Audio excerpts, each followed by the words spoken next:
Now, I find it interesting because doing research about you, you have clearly a knack for Taekwondo.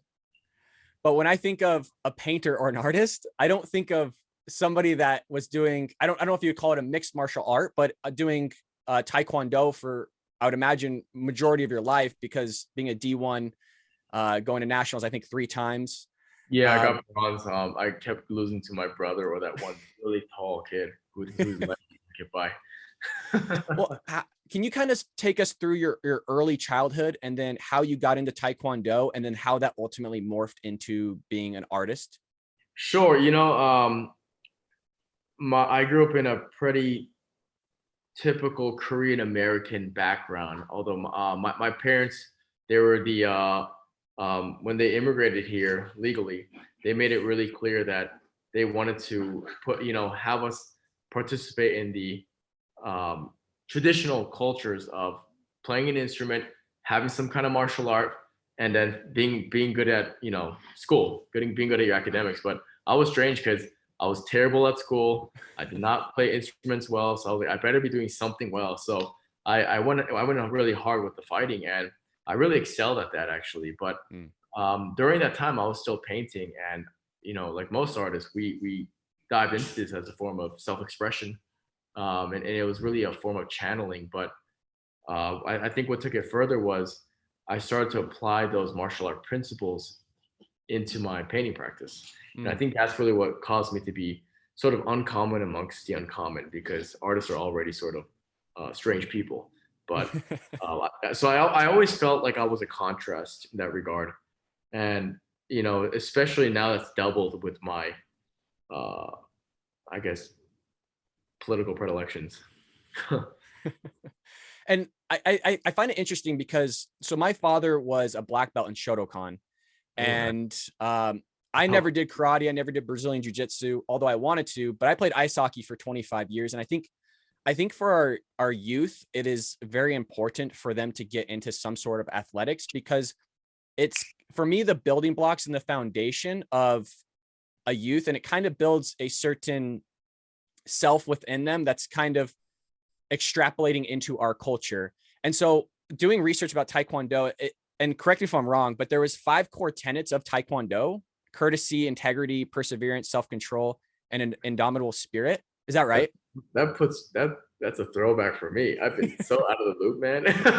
Again, I was a junior national competitor. Mm. But yeah, that is true. And it's what you're saying is definitely applicable in regards to I definitely would recommend any, especially boys in their teenage, during that richly defined stage, you know, tapping into martial arts is a great outlet because you get to be aggressive, you get to fight, you get to, but you're learning that all under a certain parameter. There's a sensei there, Mm. and senseis are selected, by the way. You can't just be a world champion and suddenly start teaching. You need to be approved by a board, especially with the more hands-on martial arts. And what they're looking for is character, so you can instill values so that you understand the idea that if a true martial artist has power but does not abuse it. And Mm. that's important because that's why I noticed that martial artists who really excel, they tend to be conservative because they understand that if you're going to have power, you need to also have responsibility. But when you give power to a person who doesn't have that struggle and that dissonance that's necessary to appreciate that perspective, they just want more, and they don't have they don't carry themselves with those challenges. But in martial arts, you're literally physically getting back up over and over again. So it builds a certain character. So martial arts is something I would recommend actually heavily, you know, and you can apply to other things. And I couldn't Like, agree more. by the way, And if you hear that weird little growling, I'm sorry. That's my puppy.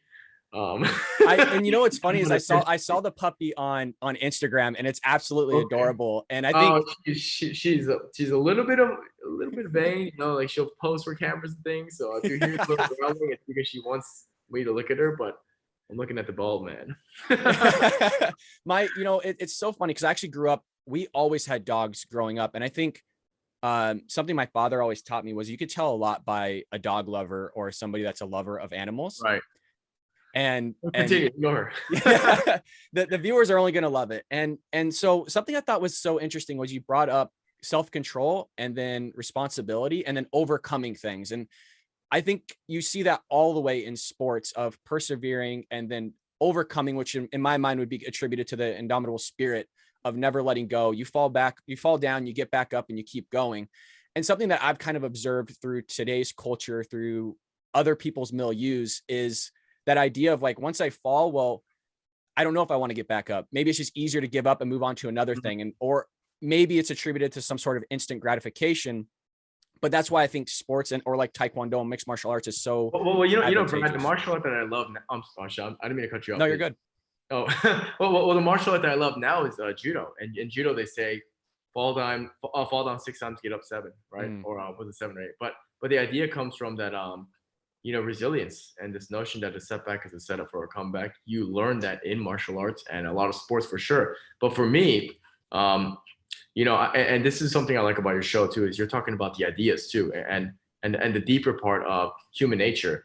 I think we like to believe that we're just conscious decision makers, that function cerebrally the whole time, but we're a lot more circumstantial than is to believe. And for example, if a person gets a lot more physically in shape and they get a lot more upper body strength, this is a study done by the Telegraph in the United Kingdom, they're more likely to be conservative.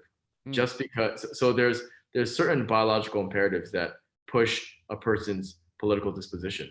And it's something that actually Jordan Peterson talks about too. In fact, a lot of this stuff is circumstantial, where our ideas actually have us. We don't have our own ideas. And this is why I'm big on trying to support people at the nuclear level. Get in shape, eat healthier. Although I've been eating really bad lately, but you know what I mean. The general audience, like have that down to a routine, at least to a point. And martial arts or a sport will definitely ground you to a degree with all that.